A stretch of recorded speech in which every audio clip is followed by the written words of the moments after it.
Rebonjour à toutes et à tous, c'est parti pour cette troisième vidéo sur les corrections et remédiations de mécanique théorique à l'EFEC. Et donc, après avoir fait le SI, la statique, on va passer sur la dynamique. Encore une fois, le but ici est de développer une méthode qui va marcher dans tous les cas. Et donc l'avantage, c'est que la méthode qu'on a développée en statique va être la même pour la dynamique à une formule près, grosso modo. On est dans des cas un peu plus complexes, qui prennent souvent un peu plus de temps à calculer, mais la méthode reste la même. Et donc, reprenons un peu nos étapes. L'étape 0, dont j'ai pas beaucoup parlé parce que la question d'examen ne s'y prêtait pas, c'est donc de bien définir les systèmes qu'on va étudier. Et donc, on va diviser en plusieurs systèmes. Comment définir si un système est utile? C'est un système dont la masse n'est pas négligeable. Et donc si je me base sur l'examen de janvier, on est toujours avec un funiculaire. Et donc on a deux cabines. On a la cabine ici, qui se trouve plus haut. Donc si on regardait sur un plan incliné, on a une cabine qui est là. Cette cabine, on la remplit d'eau, ce qui fait qu'elle passe à 9,5 tonnes. Elle va donc descendre. Elle est cependant reliée par une poulie qui est là, à une autre cabine qui est plus bas. Il faut vraiment voir ça comme une sorte d'escalier si vous voulez, une petite montagne. Et celle-ci ne pèse que 9,1 tonnes. Et donc elle va se faire tirer vers le haut. Qu'est-ce qui se passe ici? Donc c'est un funiculaire à Fritzbourg, où en fait ici après on va vider l'eau dans cette cabine et re-remplir la suivante avec les eaux usées de la ville, ce qui permet, entre guillemets sans effort, de faire monter et descendre ces charges. Et donc ici, quels sont mes systèmes? On va prendre tout ce qui a une masse qui est non négligeable pour le système. On pourrait regarder toutes les cordes, etc. Mais qu'est-ce qui a vraiment des masses? On a la cabine inférieure qui a une masse de 9,1 tonnes.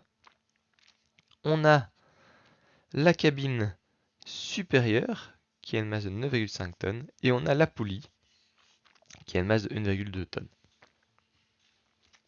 On va donc faire tous nos raisonnements en suivant les étapes, mais en les appliquant chaque fois sur chaque objet. C'était quoi nos étapes? Première étape, c'était dessiner les forces. Et donc on va dessiner les forces sur chaque système, sur chaque objet, en commençant par le poids. Alors attention, on va donc vraiment bien séparer sur quoi on travaille. Et donc je vais employer des couleurs différentes en fonction des forces sur un système. Par exemple, je pourrais employer le mauve pour tout ce qui aura trait à la poulie. Je pourrais employer le bleu pour tout ce qui aura trait à la masse de la cabine supérieure et le rouge pour tout ce qui a trait à la cabine inférieure. Et donc les forces, je peux regarder les poids. Le poids sur ma cabine inférieure, c'est ici une force qui part du centre de gravité et qui va toujours être dirigée vers le bas. Ça c'est le poids, et je vais l'appeler PI pour le poids de la cabine inférieure. Je vais changer de couleur parce qu'on change d'objet, mais je vais regarder maintenant le poids sur la cabine supérieure. Hop, ici. Je vais appeler ça PS pour le poids de la cabine supérieure. Et j'ai ici une poulie. Et donc, elle a aussi un poids. Je vais appeler ça PP, le poids de la poulie. Ce sont bien des forces qui agissent sur des objets différents. Et donc, quand on va faire la somme des forces, on va faire la somme des forces par objet. On ne va pas mélanger ces différents objets, on ne va pas mélanger ces différentes couleurs. Après avoir fait les poids, rappelez-vous, on a un deuxième point qui est les liaisons. Et donc typiquement ici, les cordes. C'est parti, on va aller de droite à gauche. Ma cabine inférieure, elle est tirée par cette corde. On peut imaginer si cette corde n'était pas là, la cabine irait vers le bas, mais là la corde me tire vers le haut. Et donc c'est parti, on a toujours une force qui est dans le sens hop, de la corde, on se fait tirer avec une tension qui est sur la cabine inférieure. Pour ma cabine supérieure, c'est la même chose. Sans la corde, elle devrait tomber vers le bas, la cabine. Et donc j'ai ici une corde qui tire ma cabine supérieure vers le haut. Ma poulie, à l'inverse, comme elle doit tenir les deux cabines, elle est tirée par ces cabines vers le bas. Et donc on a ici la tension vers le bas, et là, ma tension vers le bas. Alors là, j'ai déjà été un peu plus vite. Globalement, quand on a une corde et qu'on regarde entre deux points la tension, si entre ces deux points, je vais appeler ça le point A et le point B, si entre les deux points il ne se passe rien, et donc la masse qui est là est plus ou moins 0, et tout ce qui est frottement est plus ou moins 0, alors on va voir que la tension au point A est égale à la tension au point B. Et donc si je regarde mon point d'application ici, et là, ce qui est entre les deux, c'est la corde. Alors, elle n'est pas de masse nulle, mais comparée à la 1 tonne de la poulie ou 9 tonnes des cabines, c'est négligeable. Et donc ici, j'ai pu directement écrire TI et TI. Alors, ce ne sont pas les mêmes vecteurs, mais en norme, ils ont la même valeur. C'est pour ça que je me suis permis d'écrire ça ainsi. Si on veut être exact, j'aurais dû écrire TI et TI' et dire qu'en vecteur, ils sont différents, c'est pas le même vecteur, mais qu'en norme, ils sont identiques. Donc si on veut vraiment être précis, j'aurais dû écrire quelque chose du style TI' est différent de TI, c'est pas le même vecteur. Par contre, en norme, c'est la même chose. Ils ont la même taille, mais pas la même direction. Mais par simplicité, je vais juste considérer qu'ils sont identiques sans rentrer avec ces primes. Hop. On se souvient de mes deux conditions, hein, donc pas de frottement ni de masse entre les deux. C'est la raison pour laquelle TI n'est pas égal à TS. Parce que vous voyez, entre ce point-là et ce point-là, la corde, elle va venir entraîner la poulie. Et cette poulie, elle est de masse 1,2 tonnes. Elle a une inertie qui va faire en sorte que ça va venir changer la tension dans ma corde. Maintenant que j'ai fait les liaisons, on va venir ajouter les appuis. Hop, et les frottements du coup. Alors, qu'est-ce que j'ai comme appui? Là, il faut se rappeler un peu ce qu'on avait fait en statique. En statique, on était dit, ah, je suis posé sur deux roues. Et donc, j'ai l'appui pour la roue en haut et la roue en bas. Ici, on n'est pas intéressé dans l'énoncé, on vous demande en fait quelle est l'accélération de l'objet. L'accélération, c'est une grandeur globale. C'est une grandeur est-ce que tout l'objet bouge. On ne veut pas rentrer dans le détail de qu'est-ce qui se passe sur telle roue et telle roue. Plus on va mettre de force détaillée, on pourrait regarder même la force qu'il y a sur la porte et la force qu'il y a sur le toit, et plus on va rentrer dans le détail, plus on va avoir besoin de mettre plein de petites forces plus internes. Par contre, ici, on est intéressé par la vue globale. Et donc, on pourrait simplifier la vie, plutôt que de dire qu'il y a une réaction en A et en B, une réaction sur la roue A et la roue B, on pourrait se dire qu'il y a une réaction globale sur le centre de gravité qui fait que ça tient vers le haut. Donc, deux possibilités. Soit vous dites qu'ici, il y a une réaction et là, une réaction. Ça va un peu compliquer vos équations, c'est tout à fait possible, hein, mais ça va vous prendre un peu plus de temps. Mais si dans l'énoncé, on ne vous demande pas explicitement quelles sont les réactions en roue, on peut prendre un peu de recul et se dire, ah ok, mais globalement, qu'est-ce qui se passe? Globalement, je suis posé sur le sol, et ce sol me pousse avec une réaction normale vers le haut. Je vais appeler ça NI. Souvent, on le met au centre de gravité pour bien dire, c'est pas la force à l'appui de la roue en haut ou la roue en bas, c'est les appuis sur cette cabine.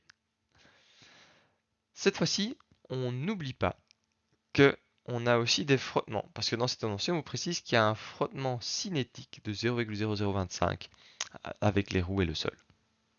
Enfin, plutôt un frottement roulement, mais on vous le demande de le prendre comme ceci. Pour ça, le frottement s'oppose toujours au mouvement. Et ici, on va avoir une accélération, donc un mouvement. Et je vous encourage toujours à noter le sens de l'accélération. Et donc typiquement, ici, on a vu que la cabine supérieure était plus lourde, et donc elle va venir accélérer dans cette direction-ci. Ce qui fait que la cabine inférieure va monter vers le haut comme ceci. Ce qui fait que ma poulie va avoir une accélération angulaire, qu'on note alpha, comme ceci. Alors, imaginons que vous ayez mal compris l'énoncé, vous pensez que c'est la cabine inférieure qui descend, c'est pas dramatique. Ce qui est important, c'est que tout soit cohérent. Vous voyez, si ma cabine inférieure va vers le bas, ma cabine supérieure pardon, va vers le bas, alors ma cabine inférieure doit monter. J'ai pas le choix comme elles sont liées par un câble. De même, vous voyez qu'ici, j'ai tout de suite dit que l'accélération de la cabine inférieure était égale à l'accélération de la cabine supérieure. Bah oui, on est lié par une corde, pas par un élastique ou quoi. Ma corde va pas se plier et donc on garde bien la même accélération partout. Maintenant qu'on sait dans quel sens on va, on peut déterminer dans quel sens vont les frottements. Et donc je vais avoir ici une force de frottement. Alors soit on la dessine au niveau des roues, mais là comme j'ai tout fait par rapport au centre de gravité, je peux le faire ici. J'ai une force de frottement qui est bien opposée au sens de mon accélération. Et cette force de frottement, on va être en mouvement. C'est donc une force de frottement cinétique. Et rappelez-vous, la force de frottement cinétique de la cabine inférieure, ça va être le coefficient de frottement musée, qu'on a ici, fois la normale de cet objet, NI. On peut continuer avec les autres appuis. Là, on a mis toutes les forces sur la cabine inférieure. On a mis le poids, les liaisons, les appuis, les frottements. On peut faire un petit check. On peut vérifier, tiens, est-ce que j'ai des forces qui vont dans ce sens-là et dans ce sens-là pour s'annuler? Oui. J'ai TI qui va vers le haut. J'ai la force de frottement cinétique vers le bas. Et j'ai aussi PIX qui va aller vers le bas. Mais donc j'ai bien TI qui va venir contrebalancer ça. Verticalement, j'ai quoi? J'ai NI qui va comme ceci. Et j'ai PI qui va comme ceci. J'ai bien aussi un contrebalancement. J'ai sans doute pas oublié de force ou fait d'erreur d'inattention.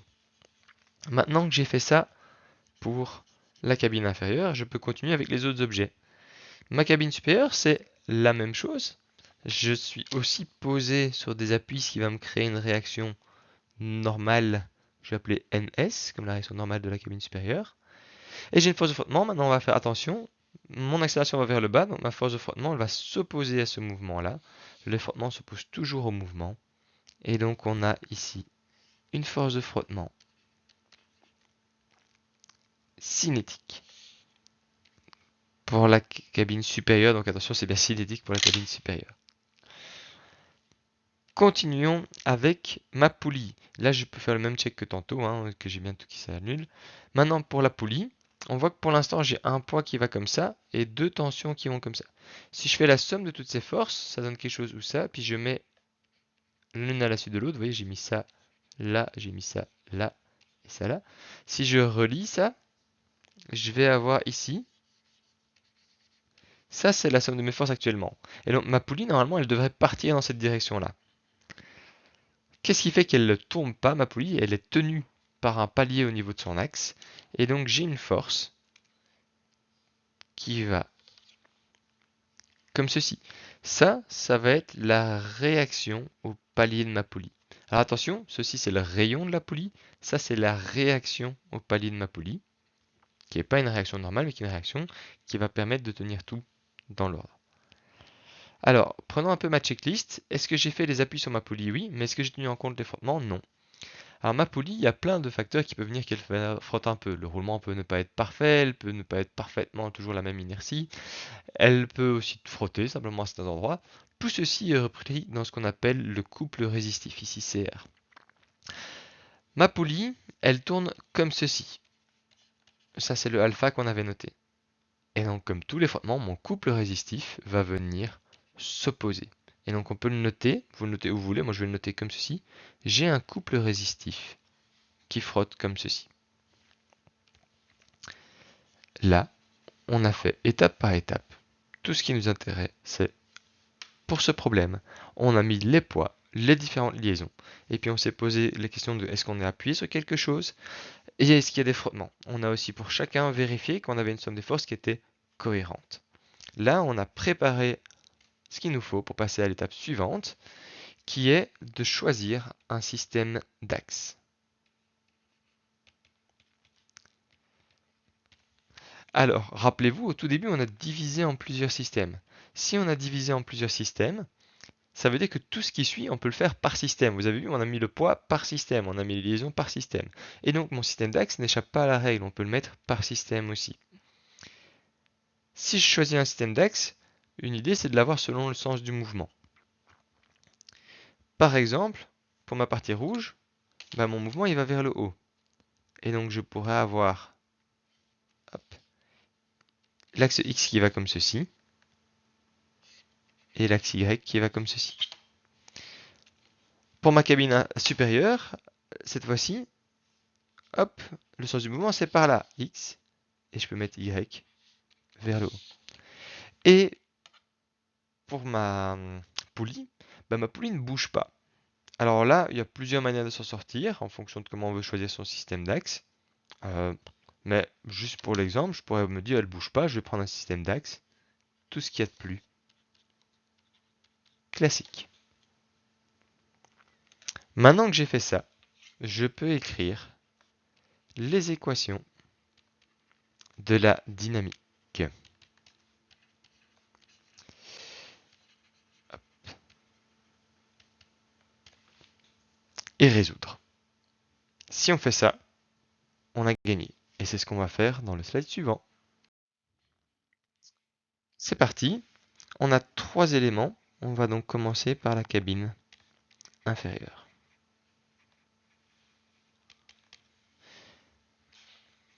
Je vous ai dit, soyons systématiques.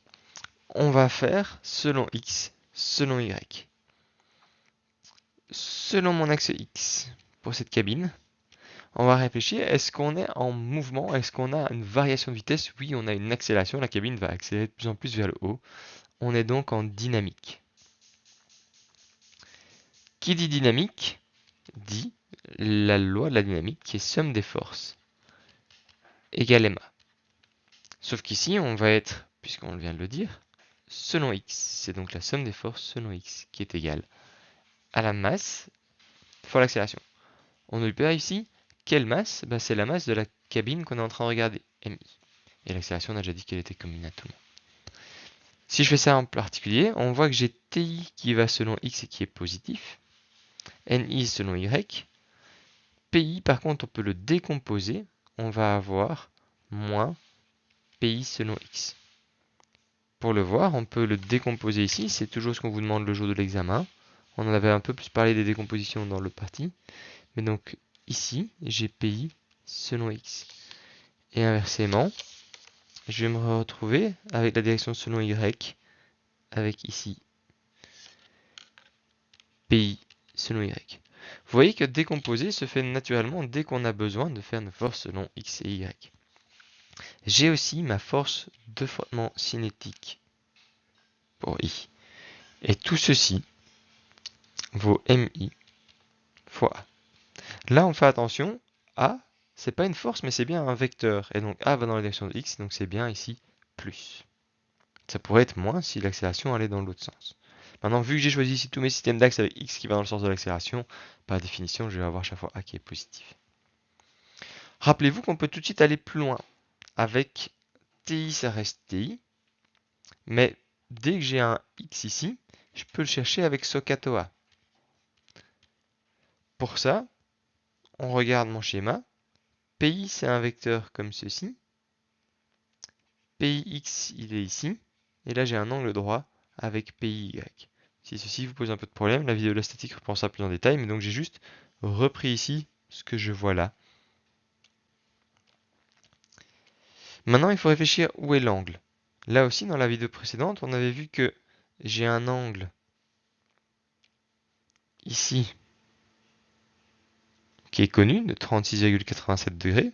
36,87. Et donc, je vais essayer de trouver qu'est-ce qui est dans mon triangle rectangle ici. Quels sont les côtés qui sont perpendiculaires à ces deux côtés-là. Et donc, ce côté-ci, clairement, il est perpendiculaire à ce côté-ci. Et ce côté-ci, si je le prolonge, vous voyez qu'il est clairement perpendiculaire à ce côté-ci. Et donc là, ce qui est entre mon côté rouge et vert, c'est 36,87 degrés. Et donc je retrouve ici mon côté rouge et vert, j'ai 36,87 degrés ici. Et donc je peux refaire ça en disant que le sinus de 36,87 degrés est égal à l'opposé. Qu'est-ce qui est en face de l'angle? C'est PIX. Et qu'est-ce qui est l'hypoténuse? C'est PI. Et donc j'ai PI égale PX égale PI fois le sinus de 36,87 degrés. Si on veut déjà aller plus loin, le sinus de 36,87, si vous le tapez à la calculette, c'est 0,6. Et donc j'ai PIX qui vaut 0,6 fois PI. Et si on veut même aller encore plus loin, PI, c'est 0,6 fois la masse. Donc ici, c'était 9,1 tonnes, donc c'est 9100 kg, fois petit g qui vaut 10. Et donc ceci, je peux faire fois 9100 fois 10, ce qui me fait ici que Px, c'est 54 600 newtons. Je peux faire le même raisonnement avec PY. Si vous faites le SOHCAHTOA, cette fois-ci on va avoir le cosinus, et donc ça va me faire PI fois le cos de 36,87. On a vu que PI c'était 9100 fois 10, hein, M fois G, et ça fait 0,8. Et donc si cette fois-ci je remplace ça par 0,8, j'aurai 72 800 newtons. Ça vaut la peine de déjà toujours un peu préparer nos équations. Ce qui fait que mon PX ici, je peux déjà le remplacer par 54 600 qu'on a calculé là. 54 600. Vous voyez que j'ai fait un calcul ici dont je n'avais pas besoin, mais il va m'être utile à un autre moment. Donc, tout ce qui est fait n'est plus à faire. Ça va m'être utile où? La force de frottement cinétique, c'est le coefficient de frottement cinétique fois la réaction normale à cet appui. Comment est-ce que je peux trouver NI? NI, c'est une force qui est selon Y. Et donc, on va devoir faire la somme des forces selon Y. On va juste pas oublier de terminer mon équation, c'est MI fois A. Je vais effacer une partie ici pour regarder juste mes résultats. Comment est-ce que je peux trouver NI? J'en ai besoin dans cette équation. Eh bien, pas besoin d'avoir de longs moments de réflexion. Je vous dis, soyons systématiques. Pour chaque objet, on va regarder la somme des forces selon X et selon Y. Et donc, on n'a pas encore regardé, je vais juste tirer une ligne ici, on n'a pas encore regardé ce qui se passait selon Y. Selon Y, regardons un peu, ça c'est mon axe X, ça c'est la direction X de manière générale, et j'ai mon objet qui est ici. Mon objet, il va se déplacer dans cette direction-là. Il va être le long de la pente, donc il va être seulement en train de se déplacer selon X. Il va jamais se déplacer selon cette direction-ci qui est les Y. Il va jamais commencer à décoller par là ou s'enfoncer dans le sol. Il va juste rester bien parallèle à X et jamais bouger selon Y. Et donc, comme il ne change pas de position selon Y, il est immobile selon Y. Immobile, c'est une vitesse constante de 0, c'est ce qu'on appelle la statique. Selon Y, on est en statique. Et les équations de la statique ne sont pas les mêmes que les équations de la dynamique. Il y a une grosse différence, c'est que la somme des forces, puisqu'on est ici selon Y, est égale à 0. Donc oui, quand on est dans un exercice de dynamique, si on choisit bien ses axes, c'est pour ça que je vous dis de choisir toujours un axe dans le sens du mouvement, ça veut dire que notre axe X il sera toujours dynamique si j'ai bien choisi mon système d'axes, alors que mon axe Y sera toujours statique.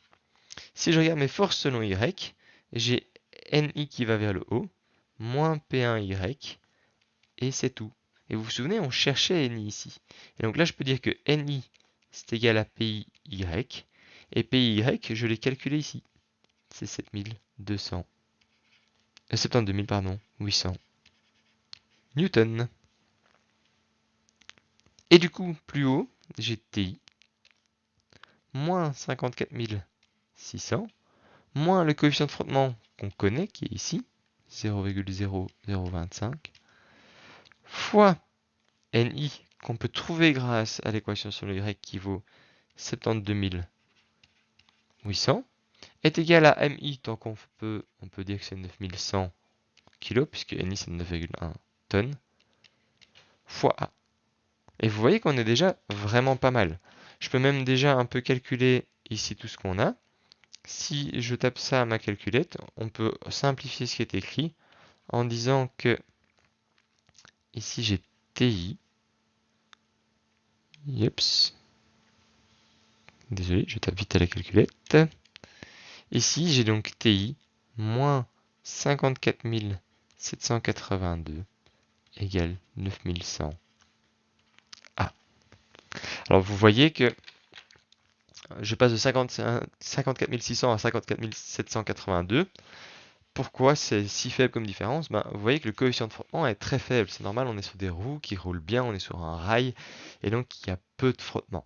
C'est le but. Vous voyez que mon frottement est même pas de l'ordre de 2%. Enfin, de l'ordre de 2,5%, pardon. Non, pardon, de 0,2%. On a donc notre première équation qui va nous être utile, puisque je vous rappelle, ce qu'on cherche, c'est A. Et donc, on l'a ici.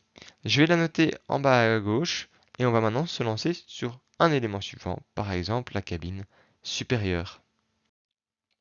Voilà, j'ai repris l'équation qu'on avait trouvée grâce à la cabine inférieure, pardon, ici en bas à gauche. Maintenant, soyons systématiques, deuxième objet. Deuxième objet, on va prendre la cabine supérieure. Et alors, il n'y a pas vraiment d'ordre, hein, on va juste passer par tous les objets. Et soyons de nouveau systématiques, je vais le faire selon x. Selon x, de nouveau, on voit qu'on a une accélération qui va dans ce sens-là. Vu mon choix de système d'axe ici, eh ben, ça nous semble logique. On va avoir quelque chose qui va avoir une accélération. On est donc en dynamique, selon x. Qui dit dynamique dit que la somme des forces selon x est égale à la masse de la cabine supérieure fois l'accélération. Attention, encore une fois, ici, vous voyez que je répète et répète et répète, déjà oralement, mais en l'écrivant, c'est aussi une très bonne manière de fixer la méthode chez vous. Pour chaque exercice, refaites cette méthode, redites-vous selon x, statique ou dynamique. Ah, dynamique, ok, donc somme des forces est égale à... C'est à force de l'écrire et de répéter que ces exercices vont devenir quelque chose de logique pour vous, et plus chaque fois, oula, c'est une nouvelle situation, qu'est-ce que je fais? Moi aussi, si je vois ça et si j'essaie de pas me rappeler mes réflexes, ça fait un peu peur. Il y a une cabine, il y a une autre cabine, il y a des... Mais si tout d'un coup, on se concentre vraiment en se disant, bah, on va y aller étape par étape, il n'y a pas de quoi avoir peur, même si je ne sais pas si je vais y arriver, je me dis, ok, premier objet, deuxième objet, troisième objet, et puis on se rend compte que, oh, mais finalement, tout rentre bien, on a toutes les informations dont on a besoin. Et donc, c'est parti pour ma somme des forces. J'ai ici moins la tension S, moins la force de frottement cinétique S, et on n'oublie pas ici que mon poids, il n'est pas dans une direction soit X, soit Y, et donc on va venir le décomposer. J'ai ici le poids S selon X, et de même, j'ai le poids ici, S selon Y.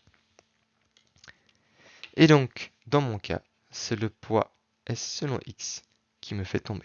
On vérifie que j'ai bien toutes mes forces, on vérifie bien que j'ai une partie négative, une partie positive qui explique que mon poids va être contrebalancé par le reste.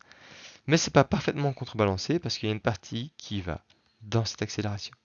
On n'oublie pas que l'accélération, c'est aussi un vecteur, et donc ici, l'accélération va selon mon axe x, c'est bien plus. Si j'avais pris l'axe x comme ceci, ce serait moins. Mais si mon axe x va là, et l'accélération va dans ce sens-là, et donc c'est plus. Encore une fois, on va essayer de réécrire ce qu'on sait. TS, c'est TS.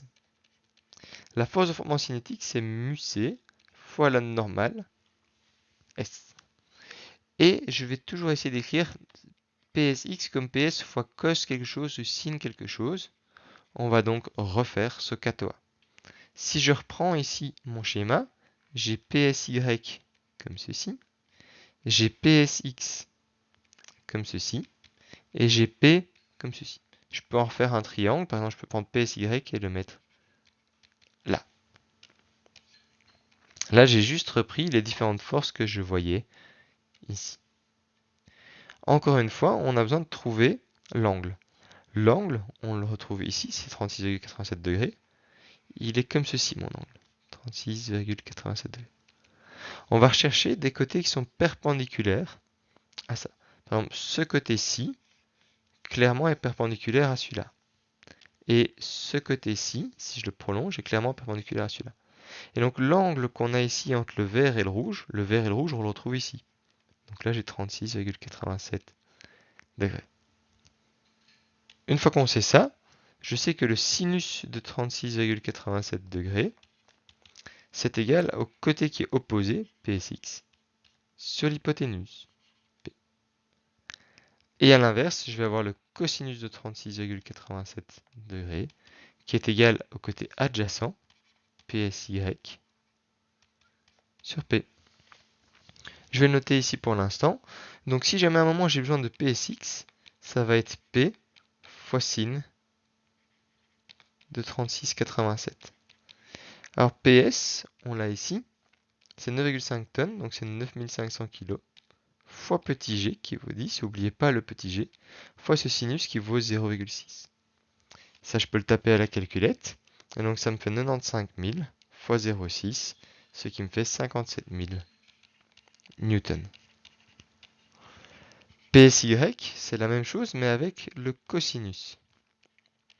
36,87 degrés. On a toujours 9500 kg, fois petit g, fois 0,8 si vous tapez le cosinus à la calculette. Et donc ceci vous donne 76 000. Une bonne vérification que vous pouvez faire pour voir si vous n'êtes pas trompé, c'est de refaire ce triangle. J'ai PSX ici, PS ici et PSY ici. On voit que PSY, il doit être plus grand que PSX vu mon schéma. Et bien regardez, PSY 76 000 est bien plus grand que PSX 57 000. Tout va bien. Maintenant qu'on a fait ça, on peut venir compléter ici. Mon but c'était de trouver PSX. Ma PSX, je l'ai calculé, c'est 57 000. Alors là, je les efface pour avoir un peu plus de place au tableau, mais évidemment, gardez bien ça précieusement sur vos feuilles. Plus vous mettez de détails, plus si vous faites une faute d'inattention, on peut voir que c'est juste une faute d'inattention et pas une erreur de compréhension. Qu'est-ce que je peux faire ensuite?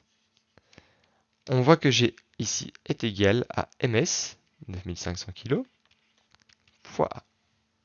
Il me reste donc cette force normale, S, qui est d'une force selon Y. Et donc on a besoin de quoi? On a besoin de faire nos équations selon Y.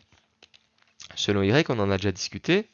Ma pente est comme ceci. Je vais me déplacer selon la pente. Je ne vais pas me déplacer selon Y.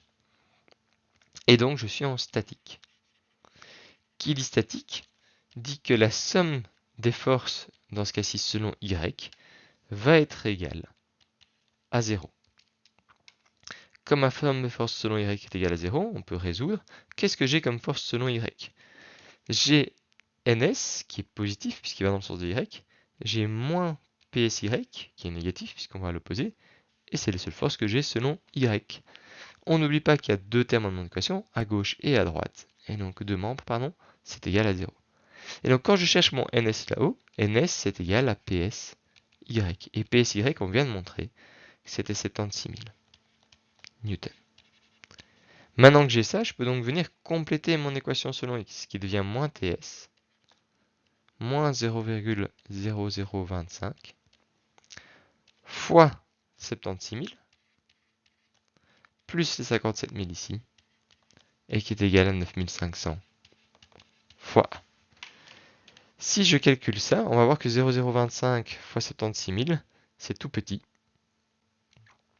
Et donc, c'est environ 190. On va arriver ici, je vais l'écrire là, mon équation 2, c'est moins TS plus 56 810 qui est égal à 9500 A. Là encore une fois, il y a plusieurs choses qu'on peut vérifier. On voit bien que la tension ne va pas dans le même sens que A. Ici c'est positif, ici c'est négatif, c'est ce qu'on voit. L'accélération va vers le bas, la tension va vers le haut. Alors qu'au-dessus, on voyait que la tension de la cabine allait vers le haut, dans le même sens que A, positif, positif. Par contre, on voit qu'ici, on a à chaque fois un terme qui va être en fait le poids qu'on a calculé, duquel on a enlevé les frottements. Ici, c'est positif, ici, c'est négatif. Pour l'instant, qu'est-ce que j'ai? J'ai deux équations. L'équation 1, l'équation 2, avec dedans trois inconnus. J'ai A, qui est ce que je cherche, j'ai TI et j'ai TS. Pour résoudre des équations avec trois inconnus, il nous faut trois équations. Si on veut trois équations, ben ça tombe bien, on a trois objets. Après avoir fait la cabine inférieure, après avoir fait la cabine supérieure, on va faire la poulie sur le slide suivant. Pour plus de lisibilité, j'ai mis donc cette équation-là et j'ai nettoyé l'écran. Maintenant, on va donc s'intéresser à notre troisième système qui est la poulie. Alors là, tout dépend de ce qu'on vous demande dans l'énoncé. On pourrait s'intéresser à, tiens, quelle est la force qui est nécessaire pour que la poulie tienne? À savoir, ma poulie ici, on peut aussi faire selon X, selon Y. Dans ces deux cas, la poulie, elle est en statique. Bah oui, selon X et selon Y, c'est des translations. Ma poulie, elle n'est pas en train de se déplacer par là et se déplacer par là. Elle fait juste tourner.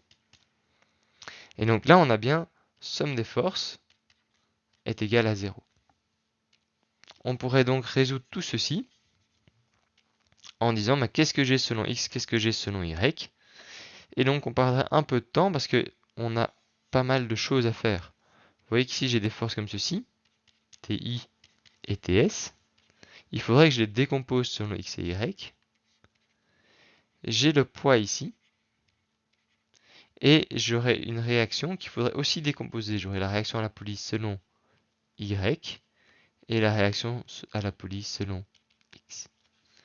Ça, c'est les forces que j'aurai ici, et donc je pourrais commencer à calculer selon x, j'aurai moins rpx plus tix plus tis égale 0.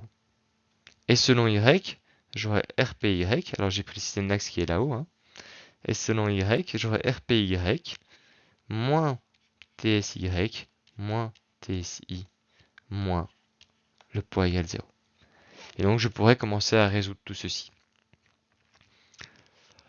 Maintenant ici, soit on vous demande la réaction au palier, c'est comme ça que vous allez pouvoir la trouver, soit on vous demande pas la réaction au palier, on s'intéresse à l'accélération. Et là vous voyez, ben, pas trop d'intérêt à faire ça parce que ça parle pas d'accélération nulle part, j'ai chaque fois du égal 0. Et donc il faut regarder, tiens, dans quoi est-ce que ma poulie serait en dynamique? Eh ben, ma poulie elle est en dynamique en rotation. Par exemple, si je prends selon ce sens de rotation là, on est en dynamique. Qui dit rotation dit que la somme des moments de force est égale au moment d'inertie fois l'accélération angulaire. C'est parti. Qu'est-ce qu'il y a comme moment de force ici? Alors rappelez-vous, si je fais un petit zoom, j'ai le poids, une tension comme ceci, une tension comme ceci, et la réaction au palier. Mon moment de force, il faut toujours le prendre par rapport à un point. Et bien, ici, le point qu'on doit prendre, c'est le point qui reste fixe pendant la rotation, qui est mon axe de rotation. Et donc, il est là, mon axe de rotation. Et donc, quand je vais regarder mes moments de force qui sont le bras de levier fois la force, le bras de levier, rappelez-vous, c'est la distance perpendiculaire entre l'axe et la ligne d'action de la force. Et donc, RP, qui est ici, sa distance à l'axe, ben, on est en plein dessus. Donc, le bras de levier de RP, il vaut 0. Pareil, mon poids, son bras de levier du poids, il vaut aussi 0. Et donc les seuls qui vont jouer, c'est TI et TS, qui sont chaque fois un bras de levier de distance R, le rayon. On va donc faire ça calmement.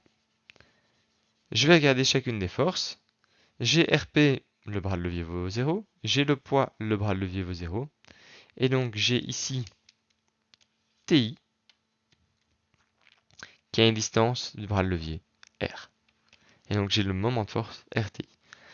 Si on regarde ça, rappelez-vous, on peut imaginer ici que j'ai mon bic par exemple, qui est tenu au niveau de l'axe, et TI pousse comme ça. Et donc mon bic il va tourner dans quel sens? Il va tourner dans ce sens-là s'il est tenu ici. Ce sens-là, sachant que dans mon système d'axe, on ne doit pas oublier de venir définir un sens que j'ai défini positif, je l'ai fait là, mais je le fais là aussi. Ce sens-là, c'est le sens opposé, sens négatif, donc ça va être moins RTI. A l'inverse, quand je vais regarder TS, il est bien un bras de levier R, donc ça va être R fois TS. Mais cette fois-ci, si je regarde mon bic que je tiens à cet endroit-là et que je pousse comme ceci, on tourne dans ce sens-là, ça c'est le sens positif. Attention cependant, on regarde bien tout ce que j'ai mis sur mon schéma. Il y a deux choses dont j'ai pas encore parlé. J'ai parlé de RP, j'ai parlé de P, j'ai parlé de TI et TS. Mais si je regarde mon schéma, il y a encore un élément dont j'ai pas parlé, c'est ce CR.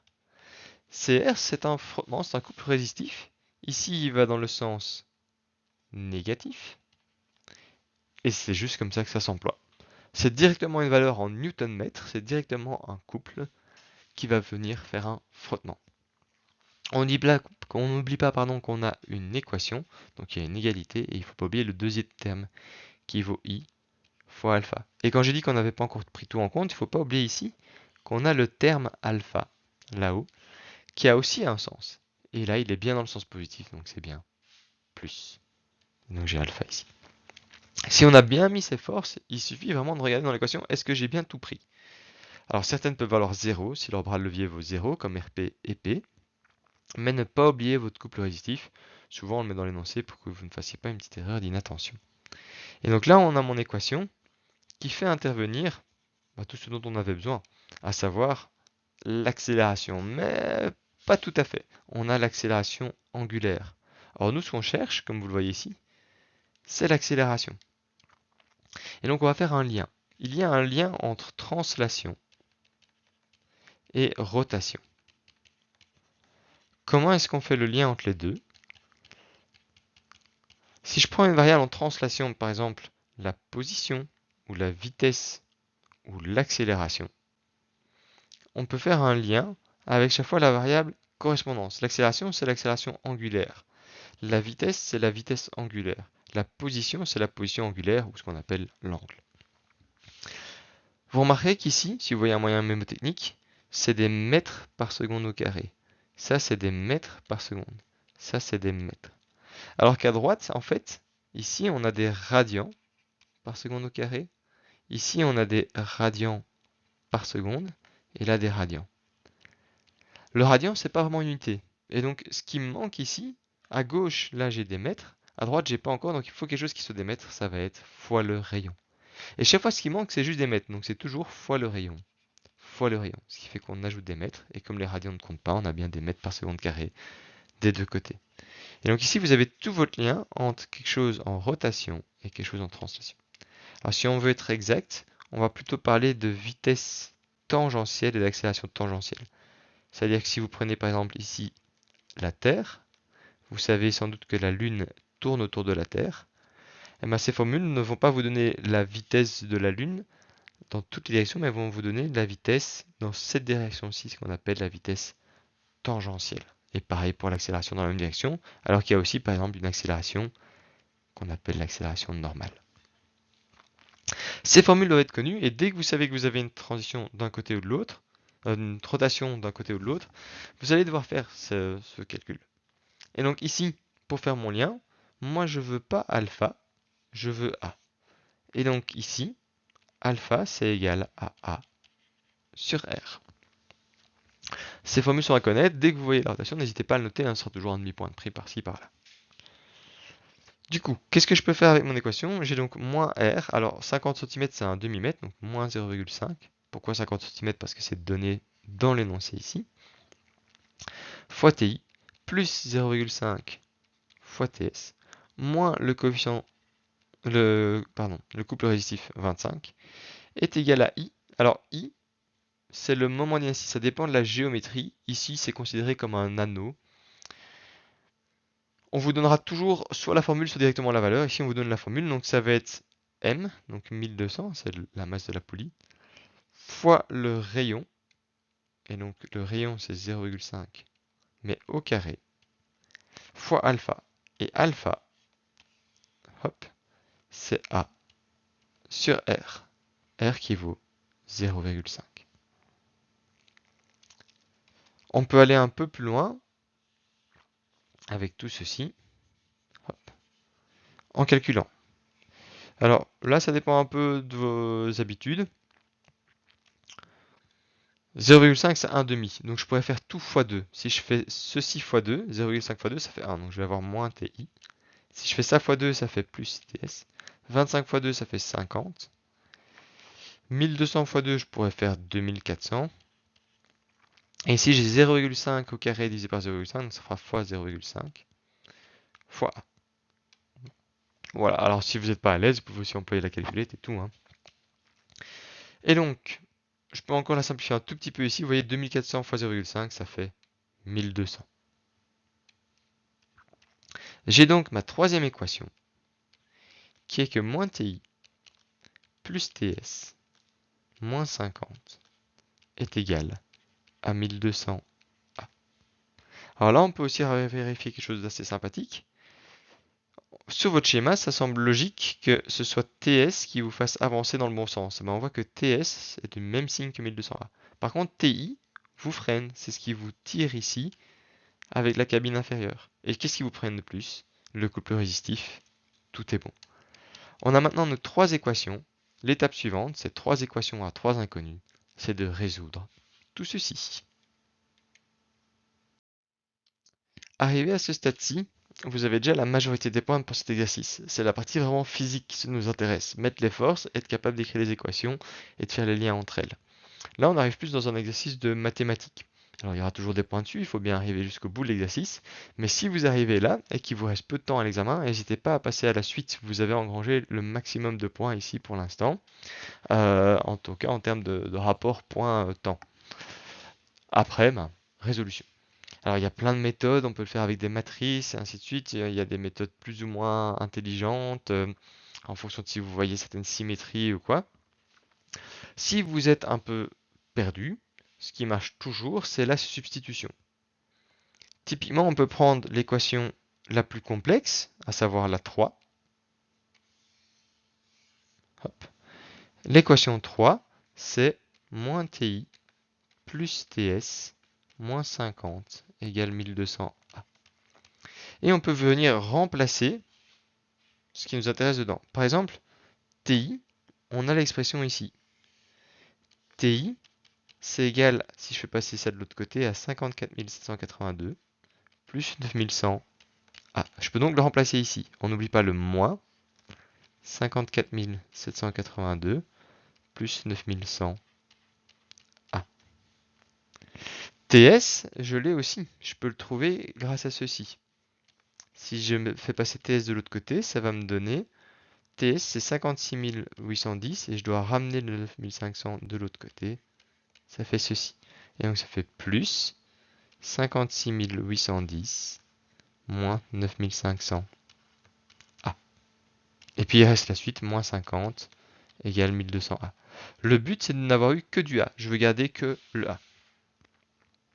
Alors, si je mets tous les A d'un côté et le reste de l'autre, je vais garder donc ici, je vais repasser en noir, j'ai moins 54 782. Ça, c'est bien, ça reste à gauche. Ici, j'ai moins 9100A. Mais lui, je vais le faire passer à droite. Ça devient donc 9100A.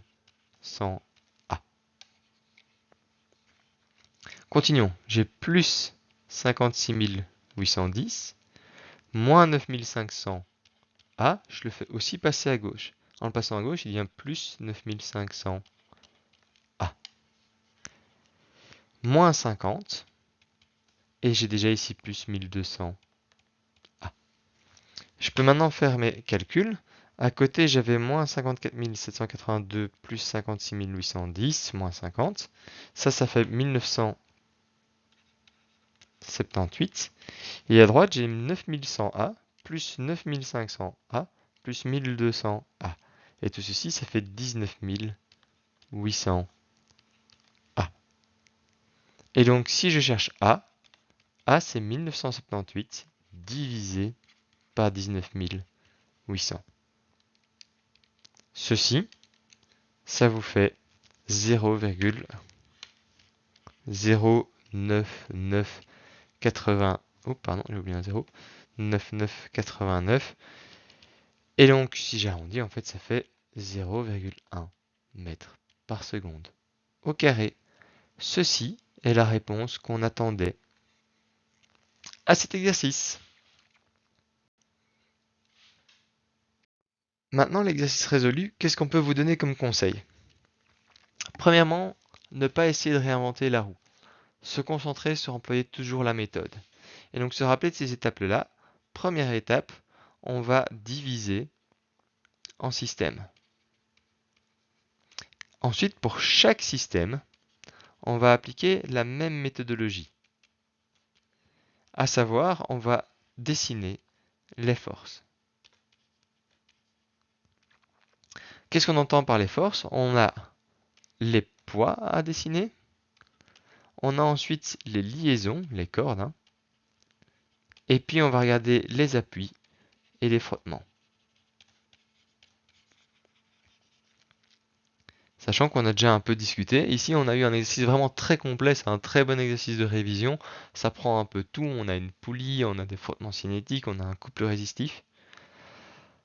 Ensuite, on met les axes, mais de nouveau, hein, pour chaque système. Moi, je vous conseille d'avoir l'axe X dans la direction de l'accélération. Et donc, en fait, pour dessiner les forces en dynamique, j'ajoute aussi l'accélération. Comme ça, c'est plus clair, ou l'accélération angulaire. Et puis, je résous. Et si j'ai bien respecté ceci, on va avoir, selon x, l'équation de la dynamique, probablement. Et selon y, ça va un peu dépendre. Mais si j'ai par exemple ce chariot-là, bah selon y, je suis en statique. Et donc dans ce cas-là, j'ai somme des forces égale 0. Alors ce ne sera pas toujours ça, ça dépend d'autres systèmes d'axes. Par exemple, ma poulie, elle était en statique selon les deux. Et donc il ne faut pas oublier que j'ai aussi, selon mon axe de rotation, la somme des moments qui est égale à I alpha. Comment je fais le lien entre I et alpha? Ce lien, c'est que A, c'est alpha fois R. Et avec ça, vous êtes bon pour la dynamique. Maintenant, il reste à savoir l'appliquer et se rendre compte que ça peut prendre un peu de temps parce que typiquement ceci, bah, je le fais 3 fois pour chacun de mes objets. Dans mon exemple ici, si j'avais 10 objets, je devrais le faire 10 fois. Et donc plus le système va être grand, plus c'est pas vraiment compliqué en fait. Avoir une corde qui serait liée à une autre corde, qui serait liée à un autre objet, qui serait liée à un autre objet, et ainsi de suite. C'est long, mais c'est pas compliqué. Et donc quand vous voyez un examen avec plusieurs objets, il faut juste se dire ok, ça va prendre du temps, mais j'ai pas peur, je divise mon système, je dessine mes forces par objet, poids, liaison, appui et frottement. Je mets mes axes et puis c'est parti. Selon X, statique, dynamique. Ok, dynamique, allez, somme des forces égale MA. Selon Y, ah là c'est plutôt de la statique, somme des forces égale 0. Et tiens, j'ai quelque chose qui peut tourner. Alors on va regarder la somme des moments de force. Rappelez-vous, le moment de force c'est bras de levier fois la force, sachant que le bras de levier c'est la distance perpendiculaire entre la force et mon axe de rotation, fois égal à le moment d'inertie, qu'on vous donne souvent, masse fois le rayon carré, puis divisé par un facteur en fonction de la forme, fois l'accélération angulaire, et si je veux faire le lien entre les deux, A est égal à alpha fois R. Dernier point, quand j'ai une corde qui lie un point A à un point B, la tension en A est égale à la tension en B, si la masse entre les deux est environ 0, et si les frottements entre les deux sont environ 0. Et donc quand j'ai une corde qui s'enroule autour d'une poulie, bah ma poulie, si elle a une masse, je ne peux pas dire que la tension ici est la même que là. Ma poulie, si elle a un couple résistif, je ne peux pas dire quelle est la tension qu'elle a. Pareil, hein, si j'avais une corde qui frotte au sol, je ne pourrais pas dire que j'ai la même tension des deux côtés. Par contre, si ma corde elle est dans le vide et qu'elle n'est pas très lourde, alors la tension est la même des deux points. Voilà qui conclut cette vidéo de dynamique. Pour la suivante, on va rentrer dans la cinématique. Parce qu'une fois qu'on a trouvé cette accélération, on pourrait comprendre un peu, tiens, quelle est la vitesse à laquelle on va. Après, bon boulot!